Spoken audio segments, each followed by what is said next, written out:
Mənim bir digər sualım da mikromanagement. Hələ də bəzi iş yerlərində qalıb bu. Bəzi. Tamam.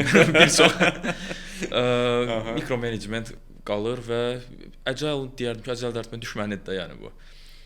Yəni siz necə fikirləşirsiniz? Bunu aşmaq üçün biz bu mikromanagement idarə etməsini aşmaq üçün necə etməliyik?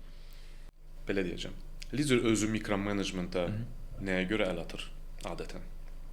Birinci səbəb Hər şey nəzarətdə saxlamaq. Yox, özü görüb vaxt ikən belə başqa cür bacarmır.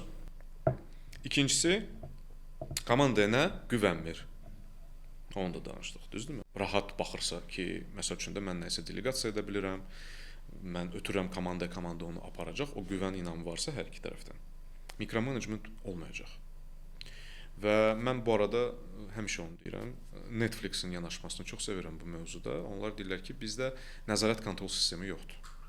Deyirlər ki, necə ola bilər o? Biz kontekstdən idarə edirik bunu. Kontekst nə deməkdir ki, kontekst? Deyir ki, mən lider olaraq gəlib deyirəm ki, dostlar, biz gedirik falan tərəfə. Onu necə biz ora gedəcəyik, sizə düşür. Siz həll eləyəcəksiniz, biz ora necə gedəcəyik. Deyir, yaxşı da, demək asandır axı, bəs getməsələr, gəlirik yenə məsələyə ki, güclü lider neyinir? Güclü komandanı yığır və əgər o güclü komandanı yığıbsa, onların səriştəsinə inanır. Bu qədər bəsit.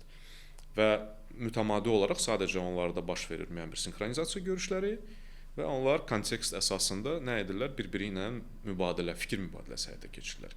Çünki bizim, belə deyək də, idarəçilər artıq deyəcəm, idarəçilərin və müdirlərin komanda ilə olan müzakirə prosesi və təmas forması monoloq olub həmişə.